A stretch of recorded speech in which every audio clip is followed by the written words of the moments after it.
never seen you on a Twitter or a LinkedIn, active there.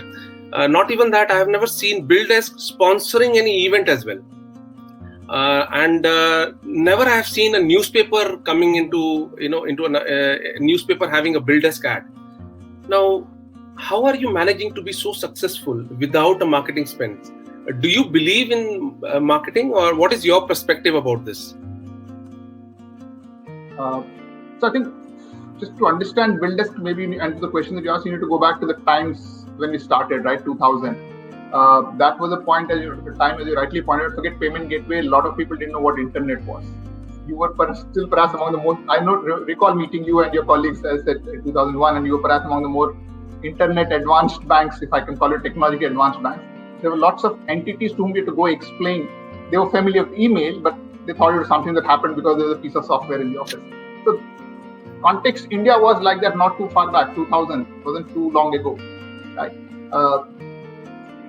So if you look at for the business that we wanted to build, and in your earlier introduction, you mentioned all of us were working with a global consulting firm, and we were doing very well placed in our careers, and if it continued there, potentially would have gone on to the global offices to lead some practice, whichever way. But the choice we made in the context of the emerging opportunities, and B, because we understood a bit of financial services and a bit of technology, we looked at what we could do for India. Right? And it reflects in the choice of the business we made and the fact that we kept it very India-centric. Second, going back to the entire ethos of the company, not just the founder, the company has always been typically non-flashy. When we started, because we had these choices, and I know we bounced some of this, you and the bank you were working with, to say, should we look at online broking, online lending, etc.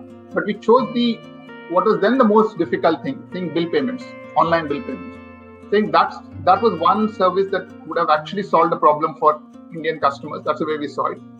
And we saw it as a true leverage of internet helping people in a genuine manner, not kind of necessarily giving them another tool that they didn't need.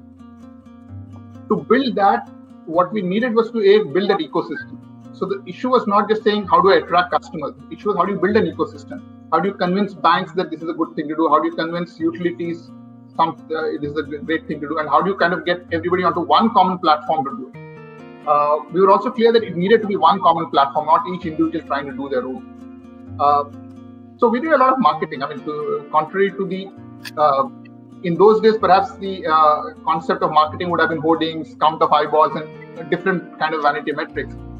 For us, for me at least, what it meant was, if you're marketing something, you should be successful. It's a question of what are you trying to sell, to whom you're trying to sell, and do they buy what you're selling? The channel, the medium, or how you approach is a function of what works as a strategy. For us, that strategy is about how do you convince people about a completely new concept, right? Which is, as I said, multiple things have to be broken with them. Adopt internet, allow your functions to go online, do not worry that it will displace people. There were multiple things to be handled in those. And so we relied on what I would call the good intellectual selling approach rather than the hoarding-based approach.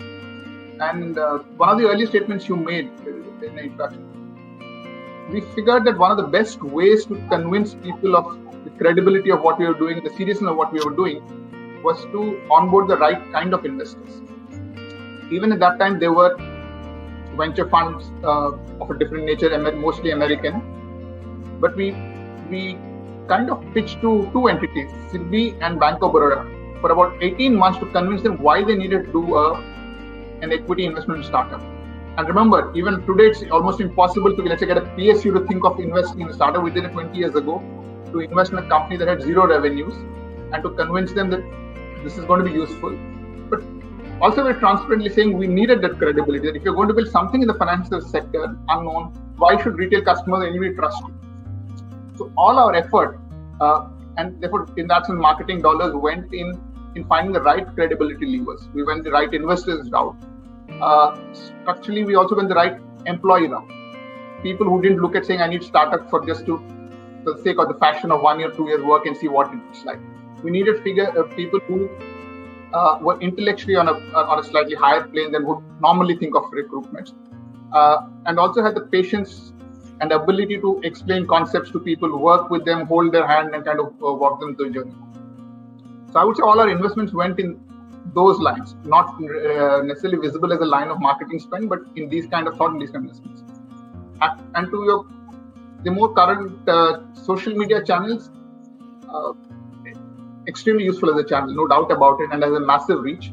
But as I've explained, relevant to our business, we are not in the retail consumer business where that high engagement is necessary. For us, an intense engagement, let us say with the senior management of whoever you could take an Indian company, is more rewarding both for business and for growth than those channels.